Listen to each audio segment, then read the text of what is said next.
কি এনেছে? মাংস আনেনি আজকে? বাবা ততক্ষণে বাজার থেকে এসে হয়েছে। আজকে তো চিকেন হওয়ার কথা, যাই গিয়ে একবার দেখি। আজকে চিকেনটা আমি করবো, আর এমন সারপ্রাইজ দেবো। কেমন আছিস বোন?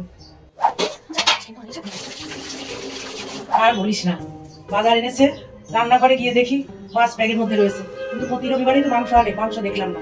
আজকে বোধহয় মাছই হবে। মাছ টাছগুলো তো ধুতে পারে, তারপর ঘরে বসে রয়েছে, মাছও ধুচ্ছে না, কিছুই না।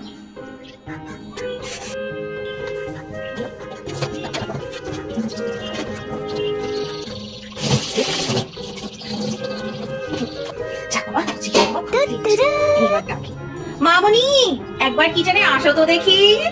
কিচেনে ডাকছে কেন আমাকে? ডাক তো দেখি। ডাকছিস কেন? দেখছিস না কথা বলছি? ডাকছিলাম তো তোমাকে একটা জিনিস দেখানোর জন্য। কি? এই নাও ধরো। কি এর মধ্যে?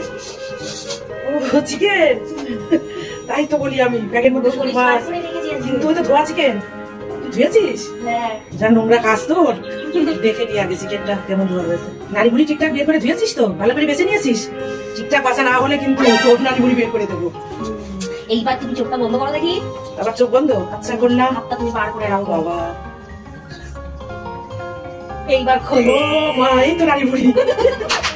বার করেছি তো? আমারটা তুমি বার করতে পারবে না আজকে। আচ্ছা, আজকে প্রথমে বেঁচে গেছি। আমার কাকের খাবার হলো।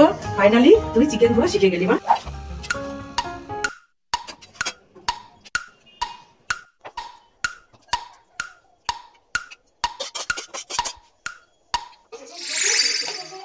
ছোট বৌমা রান্না খাওয়া আছে। শাকের চচ্চড়ি, পুঁই শাকের পুঁই মেচুরি, চচ্চড়ি আর চিকেন, তার সাথে রায়তা আছে।